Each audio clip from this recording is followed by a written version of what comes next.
Stated Clearly presents, Can Science Explain the Origin of Life? A full scientific explanation for the origin of life does not currently exist, but research groups around the globe are tackling the mystery. Here we'll take a look at a few of their discoveries. Darwin's theory of biological evolution tells us that all life on Earth may have originated from a single, relatively simple reproducing creature living in the distant past. This idea is based on many observations, one of which is that when living things reproduce, children are often born with random new traits. Those with negative new traits are less likely to survive and reproduce. Those with positive new traits are more likely to survive and pass those traits on to their children. Over multiple generations, positive traits build up, allowing relatively simple life forms to evolve into complex life forms and even split into multiple different species. A careful look at the fossil record overwhelmingly confirms Darwin's theory. Life forms get simpler and simpler as we go back in time. The record suggests that all life on Earth emerged from primitive cellular colonies, which first appeared roughly 3.5 billion years ago. But how did those first reproducing creatures come about? Even the simplest bacteria alive today are far too complex to have popped into existence in a single step. Furthermore, the first reproducing creature could not have developed through biological evolution because biological evolution requires reproduction in order to work. The origin of life needs its own explanation.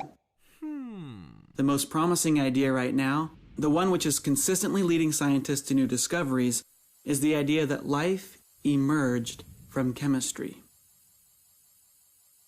Chemistry is the study of matter, particularly how atoms interact and combine to form molecules, and how those molecules interact and combine to form larger systems and structures. Everything is made of chemicals. The air we breathe, the ground we walk on, the shoes on our feet, even the feet inside our shoes. That said, the chemistry of life is special in two very important ways.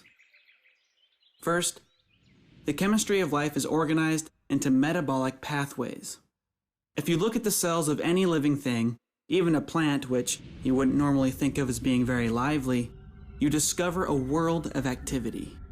Chemical reactions occur in continuous orderly paths, each reaction sparking the next. Scientists call these strange reactions metabolic pathways. The second oddity of life's chemistry is that living cells are made of special molecules. Building blocks like amino acids and sugars, which we once thought could not be found outside of life. These building blocks combine to form highly complex and orderly structures like genes, proteins, and cell membranes. In the past, scientists had no idea what powered the strange activities of life and produced its unique chemicals. They concluded that life must be fueled by a mysterious energy they called the vital force. In 1828, a chemist by the name of Frederick Wöhler accidentally produced urea in his lab. Urea is one of the main components of urine, one of many chemicals that the scientists of his time thought could only be produced by the vital force acting inside of a living creature. The artificial production of urea suggested that life might not be powered by a mysterious force, but instead is powered by normal chemical reactions which could be studied and understood. Since that time, numerous molecules and cellular activities have been recreated in the lab, clearly demonstrating that life is powered by normal chemical reactions and suggesting that life may have emerged from non-living chemistry. Researchers have recently discovered that many of the building blocks of life, amino acids and sugars, exist inside of meteorites, rocks which have fallen to the Earth from outer space.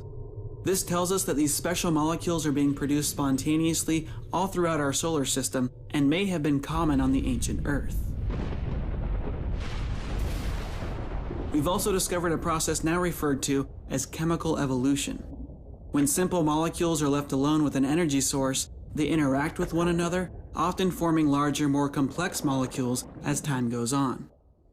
Experiments in the lab have shown that chains of chemical reactions can develop, some of which resemble the metabolic pathways of life.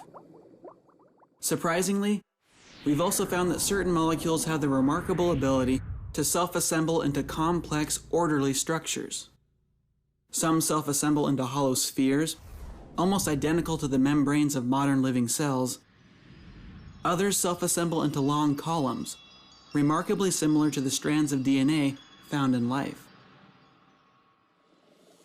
Scientists still have many questions to answer about life's origins. How did different types of molecules first start working together, eventually producing the genetic code? What were the original reproducing creatures actually like? Were they similar to the cells we have today, or were they something much simpler? And finally, possibly the most interesting question of all, how likely is it that life has formed or is forming in other regions of our galaxy? So, back to the original question, can science explain the origin of life? Science has not explained the origin of life in full detail, but researchers are building a theory intended to one day describe, start to finish, how basic chemistry can give rise to living cells. I'm John Perry, and that's the origin of life, as we understand it so far, stated clearly.